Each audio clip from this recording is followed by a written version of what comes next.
In this video, I'm gonna create my dream tower defense game. The only problem is, I have no clue how to make a tower. The joke is dead, man. Aren't you tired of it already?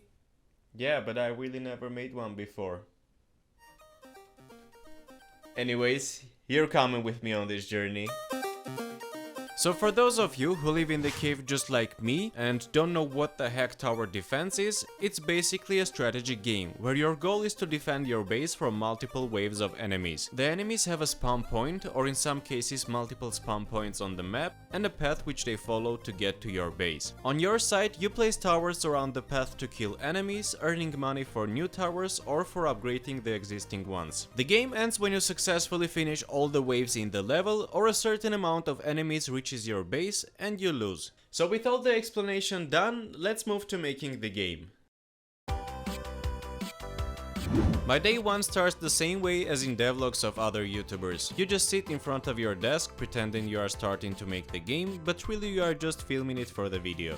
So on day 1 I started as usual with the research on how to make a tower defense. More specifically, how to make a grid system for a tower defense game. See, most of the games have specific places on the map where we can place towers, and with the grid system we can specify where the enemy path is and where it is allowed to place a tower. Why am I telling you all this? Well, because I thought, fuck the grid system, I want the players of my game to place towers wherever they want. Fucking freedom of speech, I mean freedom of placing. So with my priorities set, I started making the first level, and since we'll be able to put towers anywhere we want, I decided to make the level with Unity's terrain. I imagined this beautiful cartoony themed island, somewhere in the skies with some medieval vibe in it. 2 hours later. Well, it's not somewhere in the skies right now, but we will get to it very soon.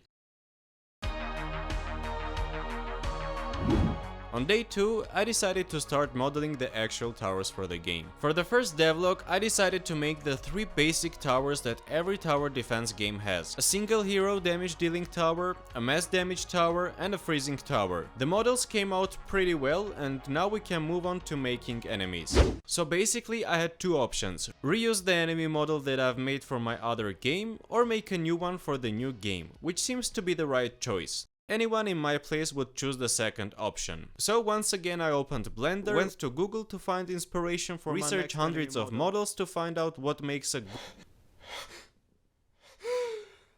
What the fuck? How did it get here? Luckily we have it all recorded on a camera, so let's see what actually happened.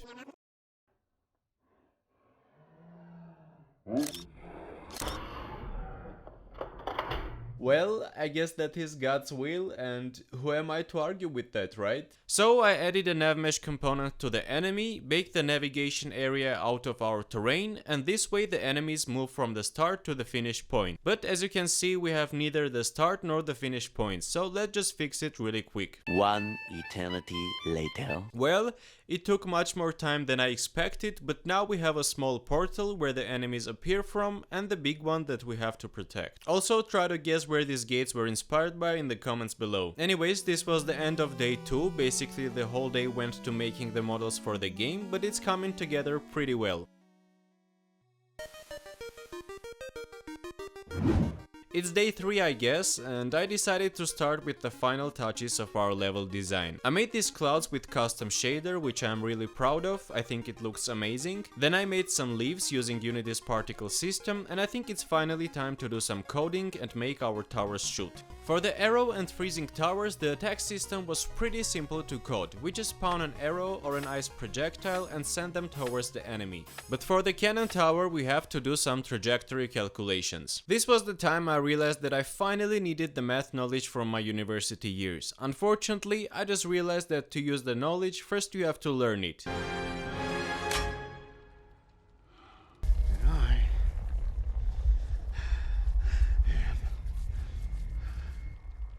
Your lazy ass.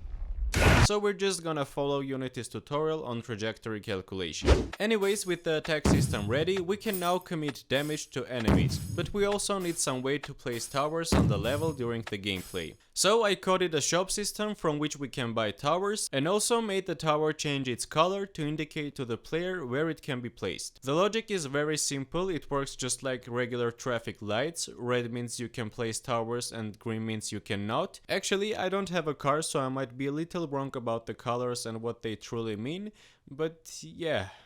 I also made a little spawn effect for the towers, and with that done we can move to making the upgrade system. In most tower defense games, the towers can be upgraded, and in some cases there are even different types of upgrades to choose from. At first I also wanted to make different upgrades for each tower, but then I remembered that my budget is pretty close to zero, and also my depression level was already rising exponentially because I haven't uploaded for a month. So I quickly made the UI design in Photoshop and started coding the upgrade system. For this video I just made 10 upgrades for each tower, with their unique costs and stat increases. But I will definitely add some interesting upgrades in the next devlog, so make sure to be subscribed to the channel. I mean, it's not that hard, right? A simple click and I'll provide high endorphin level in your body. Anyways, my brain is frying already and I need a good rest. Well, another day, I think it's day 4 or 5 or maybe 15. I really don't have any idea what day it is. I'm trying to organize everything, but it all comes back to me being a non-organized sheep. Anyways, I started the day with thoughts that all the tower defense games have multiple enemies and we have only, well, this. But then I remembered that I'm a true Christian, and if God wanted me to use this enemy model in my game, who am I to argue with that? Actually, I will even continue his job and we're gonna just... Fucking Adam and Eve. But we also need the third one, so... Wait, what the fuck is this? Why is it red? So after playing for a while a game called Who Wants to Be a God, we now have the regular enemies with average speed and health, the fast ones with little health and obviously high speed, and this with huge ass health but slow speed. Nice! We are finally ready to code a wave system to make the game actually playable. And I wanted to make some kind of interface to assign different enemies for each wave, their count and the spawn rate. And I must say, coding a system like this is a real pain in ass, even for such a pro like me. Wait, what the heck is this? Watch the ad to unlock wave system code. I mean, why not? Let's try.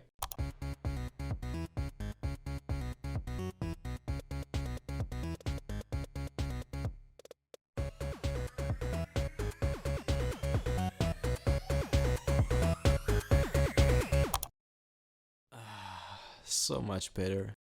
That's a nice game though, definitely check it out, link in the description. So after watching the ad, I found this script with all the necessary code in my game assets, which was pretty weird, but we can actually start assigning enemies for each wave. I'm gonna be honest, balancing the waves so that the game gradually becomes harder and fun to play was the hardest part of making the game. Also add 3 towers on top of that with their unique costs and upgrades, and it quickly becomes almost impossible for one person to handle. So I kindly asked my friends to test the game and give me some feedback on how well the waves were made. Then I analyzed every single feedback and corrected the difficulty of each wave. That's a joke, of course, I don't have any friends, cause I believe the minimum number of subscribers for sending a friend request now is something around 1000, so yeah, you can help me with that. Anyways, the waves are balanced now, unlike my mental health, but we can move to making a main menu for the game. Nothing special here to talk about, I just made a simple design in Photoshop, and after a couple of hours we now have a main menu for the game. Anyways, I uploaded the game on itch.io, you can play it yourself, and if you have suggestions about new mechanics, I would love to hear them. I will continue working on the game and hopefully make a Steam release, so smash subscribe to get notified about new devlogs. That's all for this video, thanks for watching it and see you in the next one.